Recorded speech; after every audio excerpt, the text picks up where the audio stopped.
So many of us grow up believing that if we just work hard enough, achieve enough, or hold it all together well enough, peace and happiness will come. But what happens when you get all the things that you were taught to chase, the degree, the career, the stability, and something inside you still whispers, this isn't it?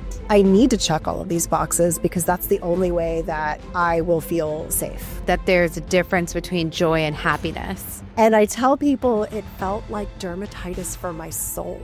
That we actually are going to find ourselves lose my patience and I'm going to be hard on myself, critical of others. That's a human tendency. Create joy as a really valuable metric of success. Yeah, it's going to be challenging. My guest today, Dr. Seema Desai, knows that whisper all too well. She's a transformational coach, a keynote speaker, and the author whose journey began in a successful dental career until burnout, misalignment, and the quiet ache for something deeper forced her to rethink everything she thought success was supposed to look like. We are our own strength. Helping people peel back the layers of cultural conditioning, generational expectations, and limiting beliefs, the stress responses that we've learned to normalize. She teaches what it means to create a life that feels like you, not the version that performs. Seema, so excited to have you here. Welcome to Reframing Perspectives. I am so excited to be here. Like you said, it's earlier before we hit record. It's nice to be on the other end. Yes, I know. I was so lovely being on your podcast that, I know you have retired for now and as you're into the next evolution of your journey, but that was wonderful being a guest on yours. And I'm so excited to have you here because the evolution that you are going through and the thing though that has woven through, regardless if it was on your podcast, Happy and Human, or whether it's in the work that you're doing now, you're living and breathing exactly what it is that you want people to experience and see. So I can't wait to dive into all of this with you. Yeah, let's do it. Let's do it. So Seema, before we even go into where you are today, as a coach and as a keynote speaker and the work that you do around, joy and happiness and all the things that you bring up for people, you were a dentist. Yeah. And you followed a very traditional path and you had the boxes checked, and anyone from the outside, again, based off of normal, and I'll use that word in quotes, but societal conditions, expectations, you should be happy. You got your joy. You're married, you got your kids, you got a beautiful home, you're a dentist, you're a professional. You have checked the boxes. Every parent is proud of you, Seema. So take us through that journey of where that shifted for you. Yeah. I think when you go through, first of all, you come from an immigrant background. I was born in the States, but my parents were not. They came here, and there's a very different set of realities for people who uproot their entire lives and sense of belonging and familiarity to come here. And so that I guess mode or belief system kind of crosses generations, right? You don't know another way to be other than I need to check all of these boxes because that's the only way that I will feel safe. Safe is not the word that people are consciously using, but that really I feel is the root of why they do what they do. We all want to feel safe. But I think there comes a time, one of the questions I get asked the most is, so why did you quit? And I tell people it felt like dermatitis for my soul. It felt like the worst skin rash because when you're doing something that, you might be good at or trained to do, but it's not in celebration of who you are at your core, it can be very suffocating. And that led to a lot of really ugly manifestations. So what I mean by that is, I think I was playing a lot of people pleasing. I was doing a lot of playing small. Perfectionism totally came into play. And when you throw another person, so whatever that relationship looks like, in this case, it was my husband, into the mix, a human being is another human being. And when you try to sink your teeth into what control looks like, it becomes very unhealthy very fast. Then you throw kids into the mix and they don't care about the rules at all. Right. You're sitting there trying to navigate a set of beliefs where you were like, if you can just get everything perfect, get every single 100, take these classes and you take this test and then you get this title and then you do this job and you get this salary. And when all of that is no longer working and everything else is chaotic all the time, it leads to a break. And that is exactly what happened for me. I had a bout of postpartum depression after my first kid. And honestly, I think some of it had to do with the fact that we're South Asian. And so, therapy and all of that is not talked about. You suck up your feelings and, how round are your rotis, right? That's all anybody ever cares about. And both of us come from medicine. And so it was just so much easier to deny it and say, oh, I'm just tired. It'll get better. I just need to keep going. And don't we all do that, regardless of whether we've had physically birthed a human child or not? I think I'd be curious to hear, validation or feedback, at least on, haven't we all been there to where we're like, I just got to tough it out? Oh, 100%. I mean, you touching on the fact that your parents, immigrants, but you were born here. My parents, immigrants, were not born here. I wasn't born here. I came here when I was 10. So, there's another nuanced layer of adjustment as well. But there is that expectation. It's like what we're doing is we're giving our parents who came here for stability that sense of security that, okay, this was worth it for them to make the move. And we are the products of their success measure. We're the ROI of that, right? And then from there, it goes into, there isn't space for us to think about what is it for you. I think about Hasan Minhaj, actually. He had the comedy special where he talked about, you've made it, when he was talking about, it was that comedy special where he was talking about the infertility experience of him and his wife and how they were talking about adoption and how when they have a kid, they're like, yeah, let's adopt a white kid from Flint, Michigan that we've rescued. And when he grows up, we're going to make sure that he's like, yes, go be an artist. Yes, go be a musician. Because we know that no immigrant, regardless if you're South Asian, Nigerian, whatever you are, no immigrant parent is going to be like, yeah, go be a singer. No, you need to create that stability job, that's security, that's risk averse, that they know that you're going to be fine and stable with. So there is no room and there's no space for you to actually think about, what do I want for myself? Because there is this idea of they came here for us. They came here, and how many times have you heard it when your parents, we came here to give you a better future. We came here to give you a better success. So it's like, okay, I get it. And it isn't until later, right, where you decide for yourself, like, what do I want to do? Like, I think about it as, it took me, I'm 42, right? I'm almost 43. And it took me into my late 30s and early 40s, to be honest, just a couple of years ago, to actually hold space and remember what were the things that I found so much joy in as a kid. What were the things that I was naturally just really good at? And what was that? And I'm finding myself engaging in that exact thing. I was always a creative kid. I was always someone who had a big imagination, was very expressive, was very much about creating aesthetically pleasing, beautiful things. And here I am at 40, I gave up my career as a psychologist, gave up my career as an organizational psychologist, and decided to be a podcast host and be a speaker, but also curate these changemaker experiential dinners and bring connection together. So I do think that there is so much of, where do you hold space for yourself in finding what is been so suppressed because we're just doing the things to appease everybody else. Yeah. Well, and it leads to inauthenticity and suffocation. Honestly, it is a suffocation of who you are. And honestly, it's an assault to the divine. I will say that. Just up on a hill or a mountain, right? Like, you are created and it's a supernatural thing. It doesn't just happen. There's a million tiny miracles, like so many hundreds and billions of chemical reactions that have to happen. And that's just on the science level. But think of all the things that have to happen in order for you to be born as you are, who you are. And then to say, oh, you know what, I'm going to put all of that in a box is just a crime against humanity and against divinity, really. Yeah.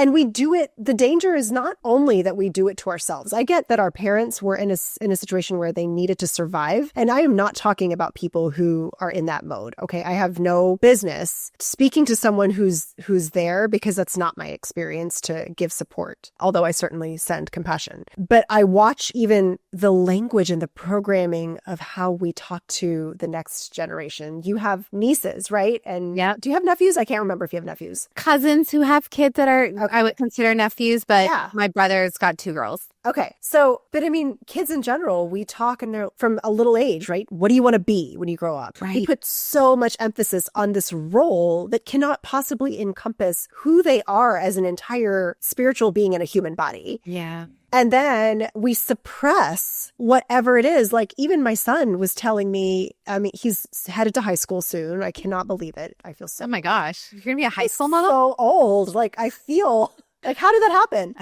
And they will remind you that we are old. My nieces have definitely started on that. I mean, I will refuse it. But anyway, but he's even said, like, I know next year it's going to be different. I'm going to have to lock in. And intentionally trying to create time and space to have him hear this message, which does need to be repeated over and over again, which is just because you are advancing in a level of degree of education or difficulty or maturity does not mean you give up the things that you love doing. Don't put it in a box, because that will kill you faster than anything. I don't care what kind of supplements you're on, whether you're vegan or you eat every, kind of meat on the planet, like it will kill you faster than anything if you force your way into being something or someone that you're not. And if you don't make time for that reflection as to who you are and celebrate that joy that is our innate tendency. Like there's so much there that I agree with, where something I always reflect back on and I think about is that question of what you said of like, what do you want to be? What do you want to grow up to do? Right. And it's so embedded in us. And I wonder sometimes it's embedded in us because we live in a capitalistic society and we've just been so grained to think about work as a priority versus is that the question that people are asking outside of the US in other cultures that aren't necessarily thinking of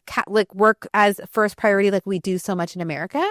The other piece of that I have come into is to what you're talking about is that experience of what is your joy, what is your skilled natural strengths that you get lit up by, and honing into those skills and honing into those qualities and looking at your career as physical manifestations of that. And so I look at it as, even if I go back, right? I was a film major, I was a dancer, performer, and then I went into psychology. But even in psychology, it's like I'm in this healing space. I'm still talking about, it has to do with emotional expression. As a dancer, and a choreographer, it's emotional expression that you're connecting to an audience with, right? Yeah. As a speaker, same thing, like you're connecting and you're trying to emote this thing. So what I really learned was that the joy and the thing that I get lit up by is human connection, is emotional connection. And that is what I care about. Whether that was as a choreographer, whether that was as a therapist, whether that was in developing leadership programs, or today in what I'm curating for social experiences, the reason why each one of those chapters of my life was just so exciting for where it was because it still had that theme woven through. Yeah. But for so long, I was under the impression that, oh, well, I'm chaotic. I haven't settled because I keep jumping careers. Like, oh, I'm not actually like staying steady in one thing. But when I flipped it to, these were all seasons of manifestations, the attachment to a specific career, a specific industry was no longer mattered. And I wonder if you experience that for yourself or if that's something that you're trying to hone into your kids. Yeah, I think for me, people, first of all, they feel like in order for me to have gone from one thing to another, I knew all the answers ahead of time. That's at least what people have said to me. I don't know. And the truth is, no one has all the answers. I didn't have a clue. And that is really scary to recognize and hold space for the fact that you don't know what's next when you've spent the better part of your life, decades, doing things according to the plan. It's not there. And when you go through and the really funny thing, the beautiful thing about when you choose to be in your joy is you don't find I just learned this word a few years ago. It's called Swa-dharma. And it's from our culture, right? But I had never heard, I had heard dharma before, Right. but not Swa-dharma. And that is what I feel like I'm living, what you're living. People who are really out there lit up by the work that they get to do in any facet, professionally or at home. Those people who are truly building immunity to stress and finding ways to thrive in all areas of life is because they're living in their Swa-dharma. So what I mean by that is your Swa-dharma is your soul's work. Like that's why you were born in this time and place with the gifts that you have, not just to serve a purpose that many people might share the same purpose, but you're born to serve that purpose using your natural talents and gifts. For you, that's your voice, your ability to create gatherings of people where something can be sparked and inspired. That's a gift that not everyone has. And no one can do it the way you can, right? So it's kind of like this, I look at it as this is a contract with the divine. You were born and now here you are really being called to do the work that's necessary in the world. And I believe that there's so many people that have suppressed that. And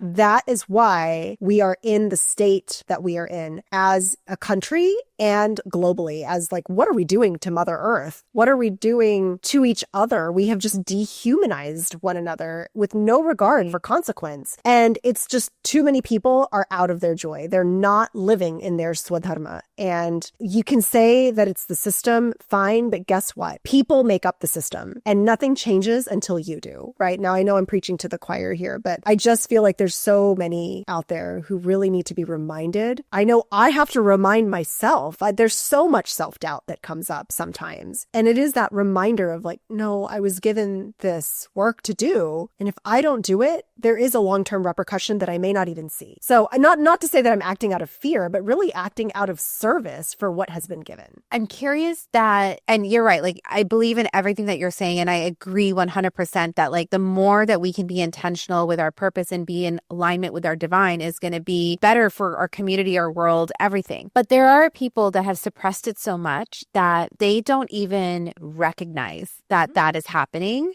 And they will say, well, you know, I don't care as much. Like, I don't need to find purpose in this. Like, I'm fine. I have purpose in other ways. It's okay. This is just getting a little like way out of hand. So there is that. And of course, you know, I believe in having, you're on the spectrum, right? There's people who are totally awake and they see it and everything. And then there's people that are in like deep comas that it's like, how are they going to wake up to understanding how their life can be just much more nurturing and beautiful and rich? But where is that? Because sometimes, you know, for me, this was something, even though it was something I experienced and I went through, I will say that I was lucky in the sense that even to choose to do a film major as an undergrad kid, as a South Asian, even choosing to say like, I want to be a choreographer and my parents being like, all right, let's find out how you can make that happen versus me switching to saying, I'm going to be a psychologist and parents are like, what is this field, right?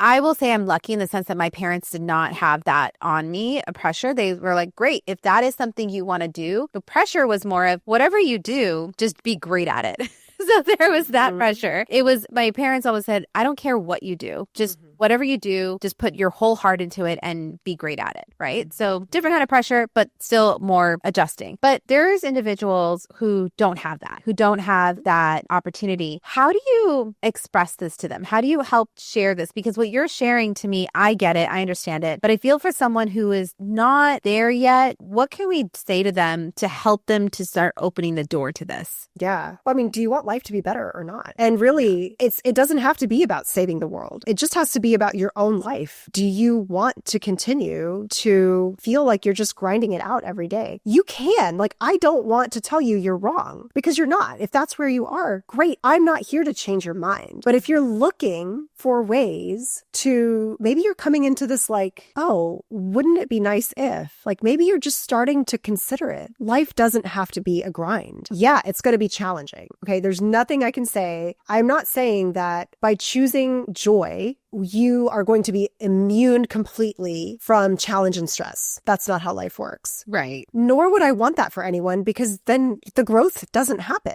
Yeah. But if you want your life to be better, if you want to sleep well at night, if you don't want to be chronically ill, the stress that we have on ourselves, that chronic dis-ease creates disease. Well documented in many research studies on how it predisposes us to hypertension, cancer, sleep issues, hormone issues. And this is not all stuff that they taught us while learning to become doctors. I mean, there's so much they didn't teach us just because it wasn't at the forefront of, where we were at. And it is now. I mean, do you want to be healthier? Do you want your kids to have a relationship with you that is full of trust and nurturing? And, do you want your family to be there for you? Do you want to feel like you've actually made a difference in someone's life, including your own, by the way? Like, that is all up to you. So, really it just comes down to what is your belief about your life and what you believe you deserve. Because I can tell you, you deserve the world and you can have it. You don't have to compromise. You may not be able to have it all the time, but you can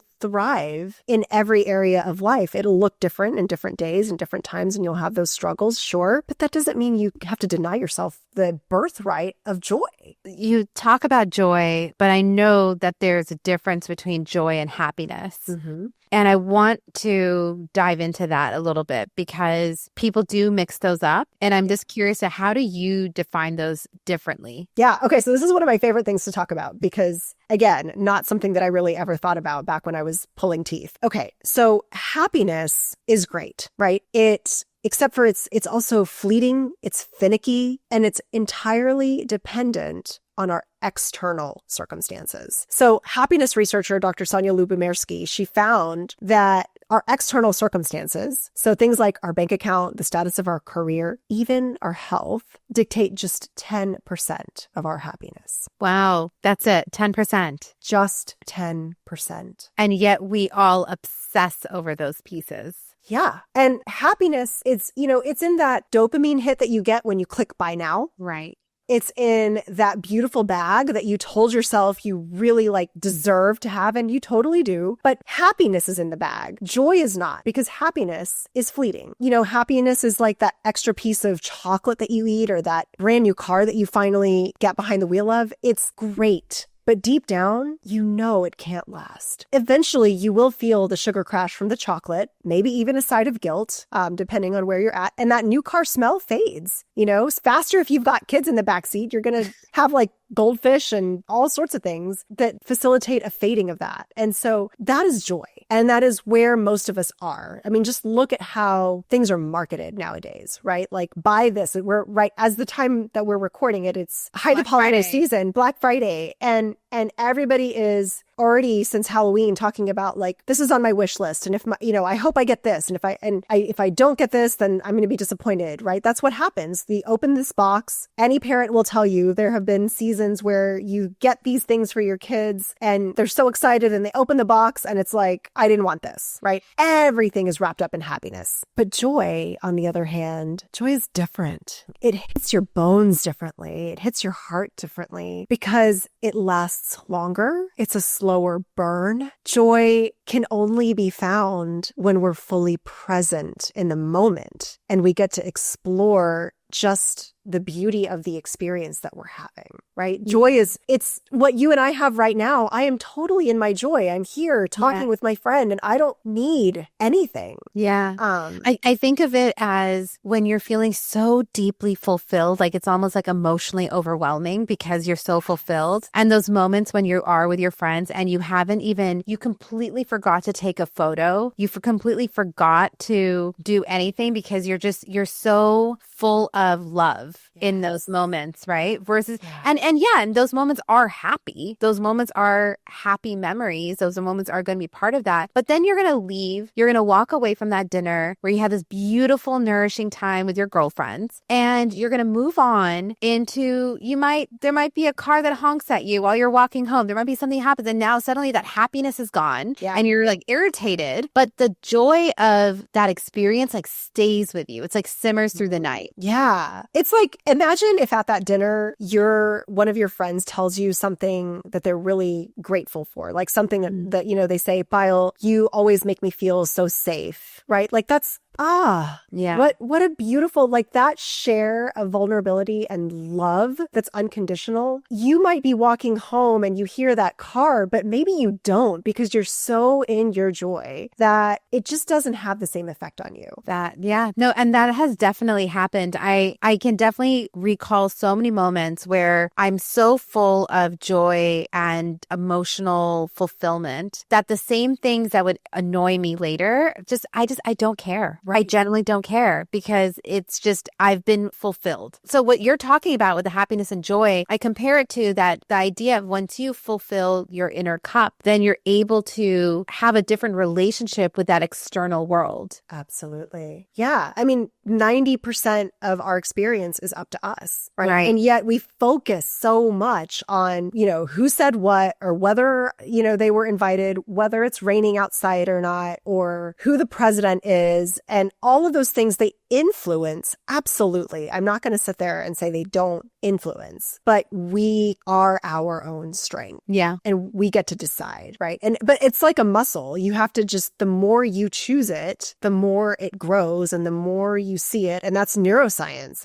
You know this better than anybody. The brain picks up what you feed it. Absolutely. Yeah. And I just wonder though, and to that point actually, is the fact that when you are thinking about the joy and how you're feeding yourself and what you're surrounding yourself with, that element of joy is something that every human is able to experience no matter what their situation is. I was talking to another podcast guest that I had, Ruchika Malhotra, who is just an incredible, social impact advocate. And she talks about that some of the most gracious, generous people that she has met have been people that don't necessarily have a lot materialistically. And so when we talk about joy, and even another guest that I had, Dr. Tanmeet Sethi, who wrote about joy, is there's a way to experience joy in grief and recognizing that as a fundamental right and that it's not privilege to experience joy, but it's something that it's a human right. We all can have this regardless. And so I do think, though, that the reason why people think that it's a privilege to be able to talk about joy in this way and experience joy or say, oh, well, you're so lucky that you get to have this kind of joy is because of the way that our consumer world works and how our economics work, that we have, as a world, made a agreement, regardless if, personally agreed or not, but we have made a societal agreement that the measure of success is material accumulation. Mm-hmm. And because of that, the idea that joy could be something that is available, infinitely available to every person, regardless of your demographic, regardless of your socioeconomic status, regardless of anything, it feels like goes completely against what we have societally conditioned as our benchmark of expectations. Yeah. I mean, Payal, think about this. If we started subscribing to the truth that joy is not only a birthright, but it is it's the essence of who we are. Just look at babies. They need nothing. Yeah, give them a cardboard box instead of your 20 Mattel toys. Yeah.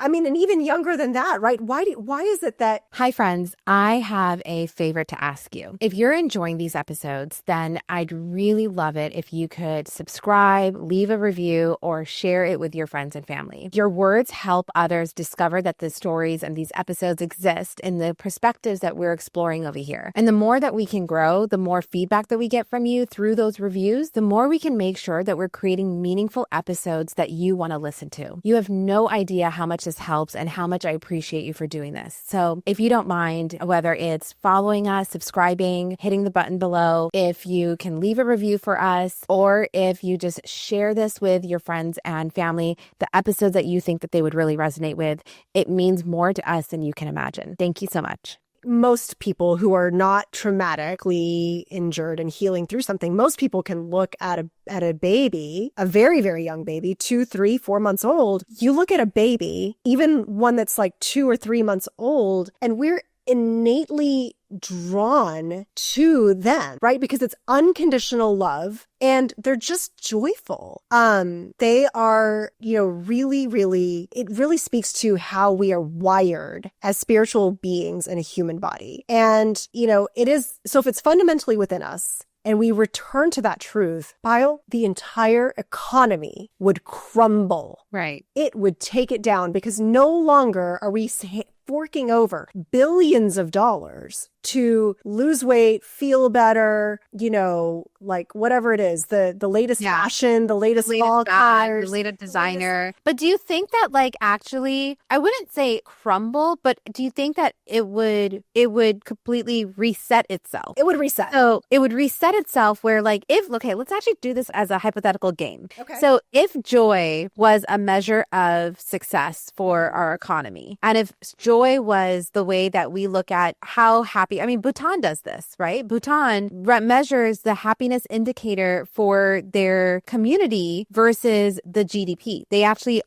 they make sure that every person in their country is taken care of. Mm-hmm. But so if we were to look at joy as one of the economic measures of that we know that we're doing well, what would then be the things that we would be engaging in that would help measure that piece? I put them broadly in 3 buckets. I'll call them the 3 C's. I feel like there is creativity. First of all, we would celebrate that. There's creativity in everything. I always laugh when I have some family members that are like, well, I'm not creative. Creativity is an innate human characteristic. Yeah, right? It's in every single thing. To create an innovative product for medical supplies is an innovation that is a creative endeavor. Absolutely. Yes. Absolutely. Even in, a logistic sort of way, you have to problem solve. There's innovation there. Yeah. And so there's creativity in the obvious ones that you and I might think of, like any sort of art, painting, sculpting, dancing, music, cooking, writing a book or writing,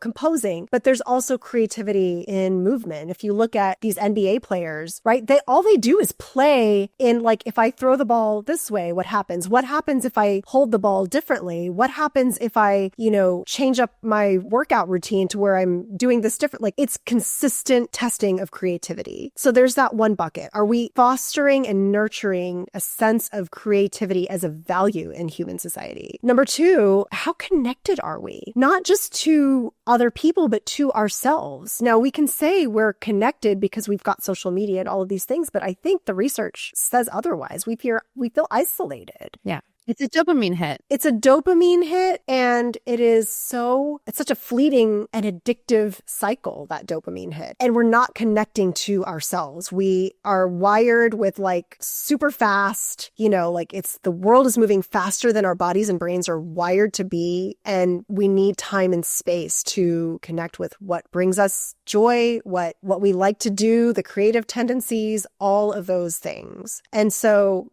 finding that connection, even the way you and I met, right? It was just through another friend who said, you know what? I think you guys would be... That's right. Right? We had Shivangi tell us I think you guys would be besties, And it's just through connection that we find our people. And those people help remind us of who we are at the core. So there's creativity, there's connection, but then there's also community. Where are we coming together for more than just getting through the day? More and more families, we are not having family dinner. We are not coming together to give out of service. Yes, there's charities and organizations out there. And I am not speaking, when I say we're not coming together to eat dinner, I'm not saying every single day. I'm not saying everything has to be home cooked from scratch.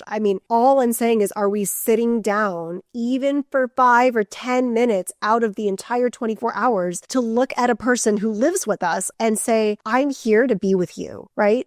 It's just, unless you intentionally cultivate it in this society, you're swimming upstream. Right. So I think those 3 very broad buckets are what we need to focus on in order to cultivate this sense of joy. 100%. And I think of that so we look at those 3 buckets and we look at what are the things that would exist. Immediately my brain goes to the Renaissance period, right? We would have Renaissance again. And I do think to some degree with AI coming in more, we're actually going to crave so much more human connectivity that we actually are going to find ourselves going full circle back into a space of in-person in-person connection. We're already seeing that. We're already seeing the Gen Z generation and, older generations that are just done. They're tired of being online and they are craving and they're going more into in-person spaces. They're curating book clubs. They're curating different things that they can come together with. I believe that dance and music is going to be celebrated in a different way. I think that's going to be integrated again. I think that we're going to have more dinner experiences that are going to be put out there.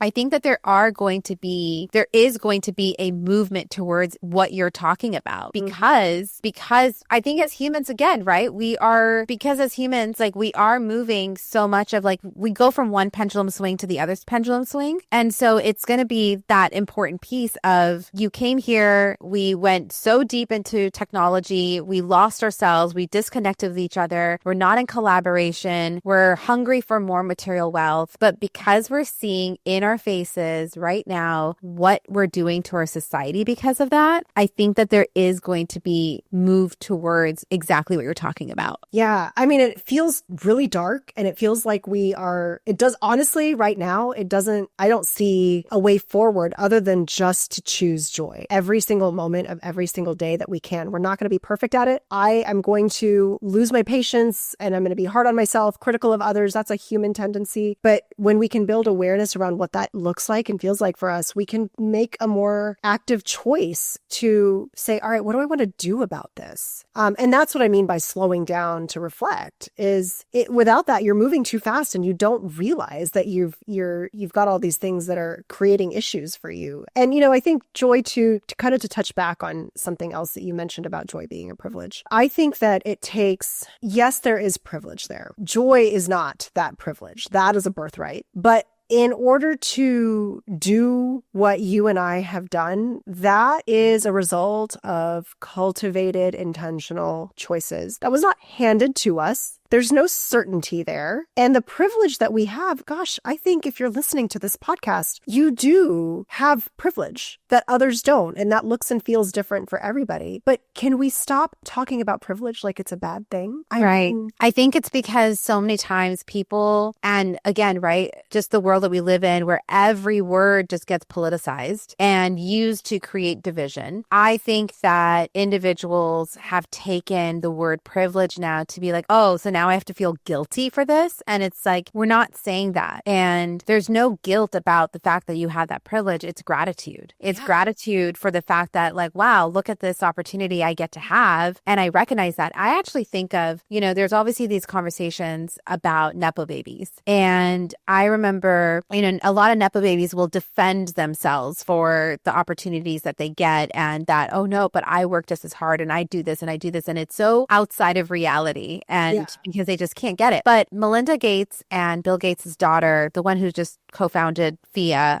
what's her name? Oh my gosh, this is so bad. But anyway, so she went on a podcast and they're talking about privilege and the fact that she comes from an abundant amount of privilege. And her response was so beautiful. It was actually the fact that, yeah, I do. And I am so grateful for the opportunities that I recognize that I get to have that aren't necessarily available. And the way that she talked about it was acknowledging the gratitude of that instead of trying to deny it because she wants to fit in, because she wants to seem relatable or anything. If anything, her answer made her more relatable because she recognized and is so aware and conscious of the fact that I get the platform that I get to have. And I think that regardless of all the pressures that come with being in the shadows of my parents, like the benefits outweigh that. And how lucky am I for that? So again, a very extreme example because she is a daughter of a billionaire, but it's still that notion that we all have some kind of privilege and some don't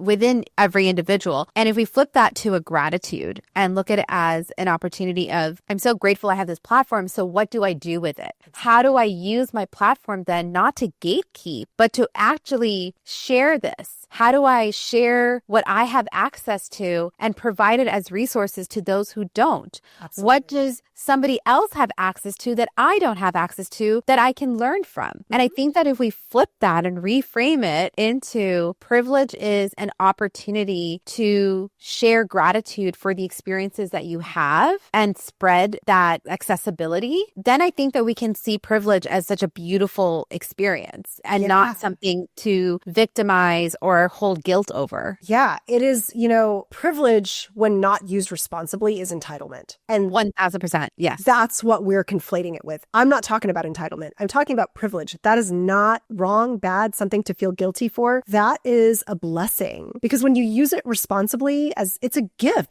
to somebody who may not have to your point, the same privileges that you do. And you don't have to have, millions in the bank or anything like that to have privilege. It can be as simple as I'm going to hold the door open for the person that is coming through behind me. I'm going to give them a smile. I'm going to pause and ask the doorman or door person, how their day has been going instead of just breezing by. I'm going to see them as a human being. It can be as even when you're navigating a challenge, right? When you're having a conflict, it can be as simple as how can I make this an opportunity and not a problem? That is using your privilege to better the world.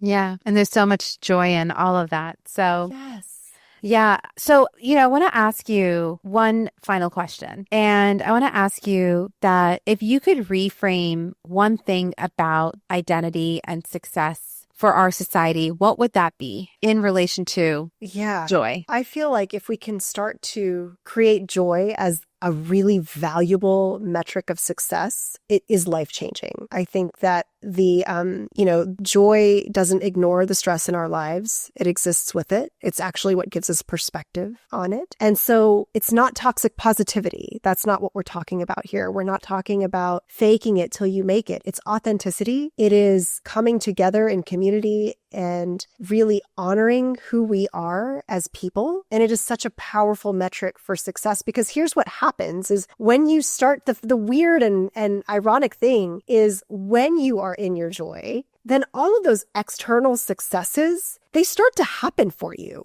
right? You start to attract and create these divine opportunities and meaningful opportunities, not just any opportunities, but ones that feel really good to you. And even the things that we feel like, gosh, that would be a dream to have happen. Those things find you. That's been my experience. There's a lot in quantum physics that really validates this sort of thing that has been passed down in our spiritual scriptures. So I think that if we can just create enough space to even consider, if you're sitting here and you're just sort of wagging your finger or shaking your head, totally cool. But if we can just begin to imagine what it would be like to allow even 1%, that's all it takes. Yeah, that's beautiful. Seema, thank you so much for coming on Reframing Perspectives and sharing such a beautiful way to consider and think about what it means to cultivate joy and how this is something that it doesn't have to exist in the materialistic world, but it can really exist within yourself. And it doesn't take much for us to be able to tap into it and lean into it. We just have to be willing to do so. And for being able to share all of that insight into what it means to changing course, but finding that alignment. So Seema, thank you so much for coming on Reframing Perspectives and for this beautiful conversation. Thank you so much for having me. This was so much fun. It was so much fun. And how can people get in touch with you? How can people find you if they want to learn more about the work that you're doing? Yeah, you can find me on LinkedIn, Instagram, my website, which all will be in the show notes, I presume. Yep. But my website is just drseemadesai.com. So DR and then SEEMADESAI.com. One thing I did want to offer is my stress tax exemption mini course. It's just an email-based course where you learn about why and how stress and how pervasive it is actually taxing you of your capacity to create success for yourself. And these little exemptions that I offer, ways to mitigate that by infusing joy first into your day, especially if you are busy, you've got a plate full, this is the little course for you because it's just quick doses of insight every every day for 5 days. And it's a new thing that I'm doing, but I'm really excited to share it. So you can grab that on my website as well. Fantastic. Thank you so much, Seema. I think everything that you shared, there's definitely, and having those quick bites that you can take that are digestible, that are easy to do. I definitely will be checking that out myself. Yeah. And it's free. I don't know if I mentioned that, but it's really, like, well, that's even better. No charge. Just grab your joy and exempt yourself. Fantastic. Seema, thank you again. And I can't wait for, listeners to really questioning and wondering for themselves, like, how do I bring more joy into my own life? Yes. Thank you so much.